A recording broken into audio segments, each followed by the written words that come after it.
ابو جہل کا بیٹا اکرمہ، حضرت اکرمہ رضی اللہ تعالی عنہ، توجہ کیجیے گا، فتح مکہ ہوا،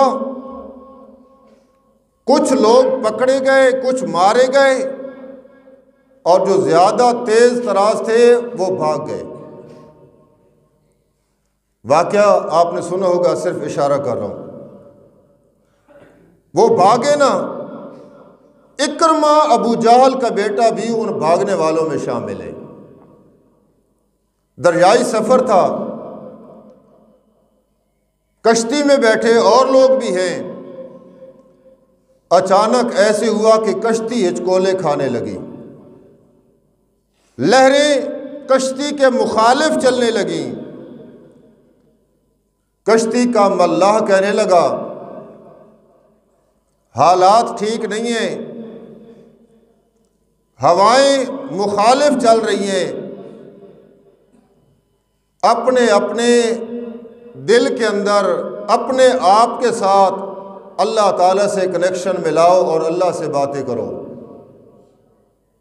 سارے لوگ اللہ کی پکار کرنے لگے، اور قرآن اس کی بات کی گواہی دیتا ہے، وَإِذَا رَاكِبُوا فِي الْفُلْكِ دَعَوُا اللَّهَ مُخْلِصِينَ لَهُ الدِّينَ، اللہ کی پکار کرنے لگے، یا اللہ تو بچا یہاں سے، کشتی گرداب میں آ گئی ہے، بھنور میں آ گئی ہے، مصیبت میں آ گئی ہے، یا اللہ تو بچا یہاں سے۔ کون کہنے والے ہیں؟ مکہ کے مشرکین۔ این کشتی مصیبت میں آئی، وہاں پر کسی نے نعرہ نہیں لگایا لات، منات، عزا، ہبل، یہاں ہماری مدد کو پہنچو۔ یہ ان کے معبودوں کے نام تھے جو جھوٹے معبود بنا کے رکھے تھے۔ این مصیبت کے اندر پکار اللہ کی کرتے ہیں، لیکن اس کے باوجود قرآن انہیں مشرک کہتا ہے۔ لیکن ہمارے ہاں سسٹم کچھ اور چلتا ہے۔ ہمارا کلمہ پڑھنے والا بھائی، کلمہ پڑھنے والا دوست این مصیبت کے اندر آتا ہے، کہتا ہے بہاو الحق بیڑا دھک، یا معین الدین چشتی لگا دے پار کشتی۔ یہ مصیبت میں آ کر غیر اللہ کی پکار کرتا ہے، غیر اللہ کو آوازیں دیتا ہے، امداد کن امداد کن، از بحر غم آزاد کن، در دین و دنیا شاد کن، یا شیخ عبد القادر جیلانی۔ یہ پیران پیر شیخ عبد القادر جیلانی رحمۃ اللہ علیہ کی پکارے کرتا ہے، اور اس کے باوجود ہم بڑے دھڑلے سے کہتے ہیں کہ وہ ہمارا مسلمان بھائی ہے، ایمان والا بھائی ہے۔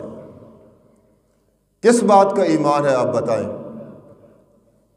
ایک بندہ مصیبت کے اندر غیر اللہ کی پکار کرے، مصیبت میں غیروں کو پکارے، مصیبت کے اندر آئے تو وہ اللہ کو چھوڑ دے، اور پھر بھی ہم اسے کہیں کہ یہ مسلمان ہے۔ آپ پھر مجھے بتائیں کہ کافری کس چیز کا نام ہے؟ کیا کافر ہونے کے لیے اور مشرک ہونے کے لیے سرحدوں کی یہ پابندی ضروری ہے کہ یہ ہندوستان ہے، یہ ایران ہے، یہ فلاں ہے، یہ فلاں ہے، ادھر رہنے والے کافر ہیں، یہاں رہنے والے مسلمان ہیں؟ نہیں میرے دوستو بزرگوں، سرحدوں کی بات نہیں ہے، بات ہے قرآن اور سنت کی، بات ہے دل اور دماغ کی۔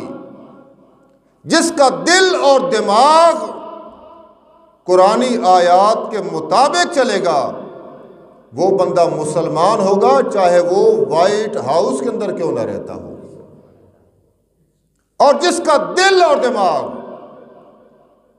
قرآن کے مطابق نہیں، وہ بیت اللہ کا متولی کیوں نہ بن جائے، وہ بندہ ایمان والا نہیں ہو سکتا۔ اب اس سے بڑھ کر میں تشریح اور کیا کروں؟